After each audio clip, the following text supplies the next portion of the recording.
Hello, I'm Luke Archer, I'm a romantic poet.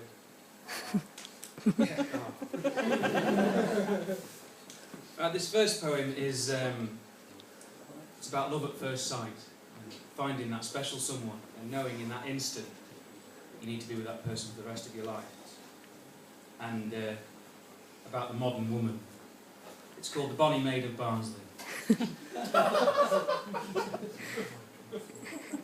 One winter's eve I took my leave and Yorkshire bound set forth, to seek my fame and there to claim a homestead in the north. I thought of Leeds or Harrogate, a place to settle down, but 'tis my lot I only got as far as Barnsley town. Arriving there I sought to share an ale with local folk, to try and ken my countrymen, to laugh and share a joke. I slaked my thirst on mead and sack and bladder fit to break. I hastened for the toilet door, but the ladies by mistake. And it was there I saw so fair a maid as e'er I've seen, who lay there heaped in deepest sleep on the floor of the latrine. Her hair was thick with drink and sick, mascara caked her eyes, and her skin had a sheen that was tangerine, and mottled around her thighs. Her makeup drew a different hue and belied what lay beneath. The glitter didn't befit her and she'd lipstick on her teeth. Her garments sparse and far too tight my ardour did provoke, and she smelt of things like Super Kings and Malibu and Coke. I picked her up with emptied cup and at once made for the street, where I watched her prance and laugh and dance on 4-inch heeled feet. I thought her quite the finest maid, her smile so sweet and pleasing. But at -3 in PVC, she must have been fucking freezing. She spoke with words I'd never heard, her accent thick and coarse. She fought and cursed and did her worst, unimpeded by remorse. A wild and savage siren that I worshipped from afar, as she hitched her gown and squatted down and pissed behind my car. And there I stood as best I could, pretending not to watch. But despite my scorn, my eyes were drawn in the direction of her crotch. And 'twas a wondrous sight I saw. Mine eyes it did bedazzle, and I, surprised, stood hypnotised and gazed at her vajazzle. 'Twas then the maid let loose tirades of angry words and cusses, and stormed in haste and scarlet-faced into the lane reserved for buses. The hateful angry barrage of abuse she hurled at me was abruptly interrupted by the number 43 to Dodworth. I've searched a while the British Isles, Land's End to John O'Groats. I've travelled far by train and car, by aeroplanes and boats. No maiden can compare to her, and my heart doth bear the brunt. For I ne'er did see a girl as she, with sequins on her cunt.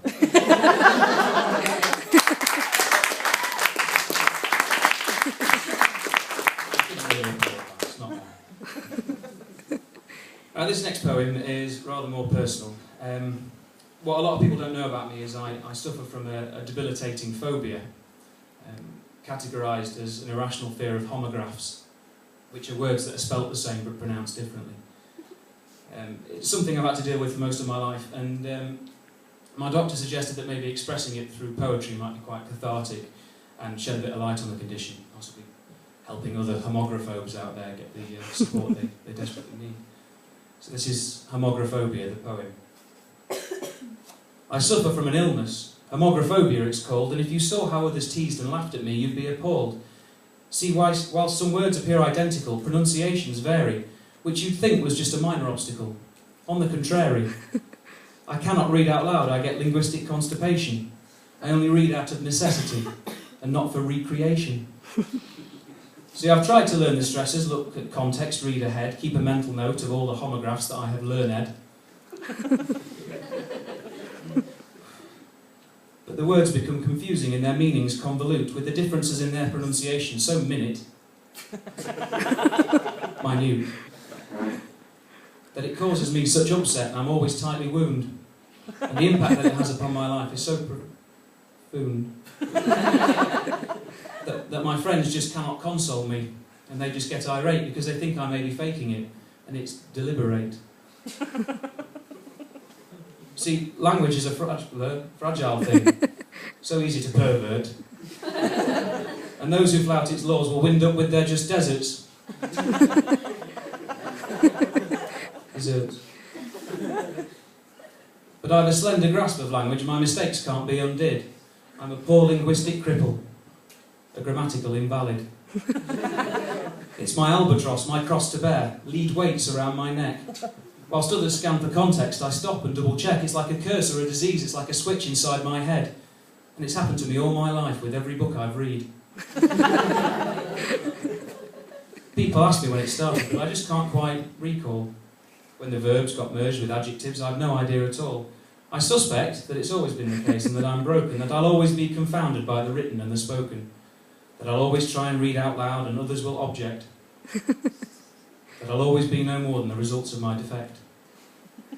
I daren't go out in public, because out there I've got no chance. I can walk straight through an exit, but get stuck at the entrance. My brain will just not permit me to interact or converse, and things don't get any better, in fact they've gotten worse. I know not where my homographic recognition is or went, but one thing I can say for certain, it's certainly absent. You can ask me to recite a verse, soliloquy or sonnet. You can hand me any book or text to read whatever's on it. You can print me speeches, journals or whatever rhymes you choose. But don't ask me to repeat out loud. I'll flat out write refuse. Took it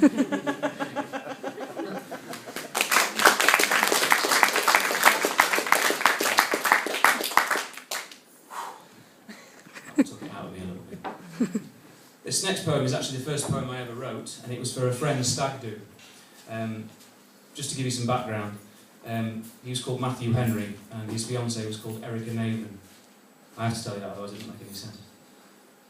It's written in the style of Geoffrey Chaucer. So the children in the audience have no idea what I'm talking about. So I'll just jump straight into it. Welcome, gentlemen, to this most solemn of affairs, where we anaesthetise ourselves with ale to veil our despairs. Yet another comrade soon to face his execution, another brother lost to this abhorrent institution. For Matthew has elected to select himself a bride, that which he calls marriage, merely sexual suicide. And so we bid him fare thee well, as he faces his comeuppance. One woman for eternity, one body, one face, one tuppence. See, already you know the way this is going, verse by verse. In days gone by we drink and sing into the wee small hours, harlots, strumpets, Jezebels succumbing to our powers.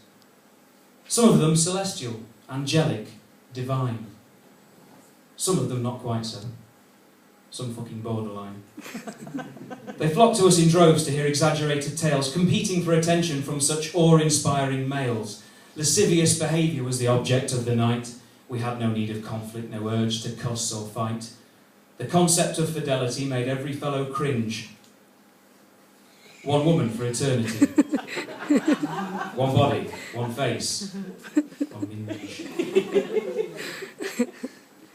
Now, seduction is made easier and catalysed by beer, but beer is detrimental when pursuing a career. So Matt saw fit to sober up and secure himself a wench. After all, a working man still has his thirst to quench. But rules of romance stipulate a lass can rut but thrice before her witches coven come and offer their advice. Such women do conspire and practice witchcraft upon men, and they decided then and there to put a spell upon the hen. Young Henry had no choice but to obey and take the plunge. One woman for eternity. One body, one face, one clunge. It's a relatively new term. I think it contemporary.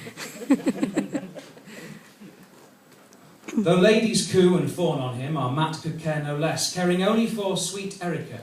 And lads, I must confess, I find the maid in question to be good and kind and fair. She possesses grace and wisdom, has nice legs, nice tits, nice hair. I wish them naught but happiness, contentment, wedded bliss. I wish them health and fortune. The only problem, though, is this. Whilst marriage is a blessing, I'm afraid there's just one catch. One woman for eternity. One body, one face, one snatch. But why would such a beauty labour so seducing him? When most men become helpless at the slightest whiff of quin, what is it he possesses makes young maidens flushed and faint? What lurks beneath his breeches that so taxes their restraint? 'Tis long and thick and serpentine, a huge totemic phallus. It is evil and malignant, full of venom, bile and malice. A monolithic testament to potency and vigour, renowned not just for size, but for turgidity and rigour. A mighty glistening obelisk eclipsing half the sun, a beast that when unleashed doth make the bravest turn and run. But under Navan's spell this mighty sword was dull and blunt. One woman for eternity. One body, one face, one soul. I couldn't do it 2 times in one night, it's not on. Though ladies coot, I've had that. So raise your glasses high, my friends, and join my toast to Matt, to marriage, wealth and children, to growing old and fat, to Navan and her family, to Matt and all his kin, to this last night of debauchery and premarital sin, to the gentlemen before me come to celebrate their union, to being here together in this inebriate communion, to God and to Her Majesty, Elizabeth Regina, to one woman for eternity, to one body, one face, one vagina. Thank you very much.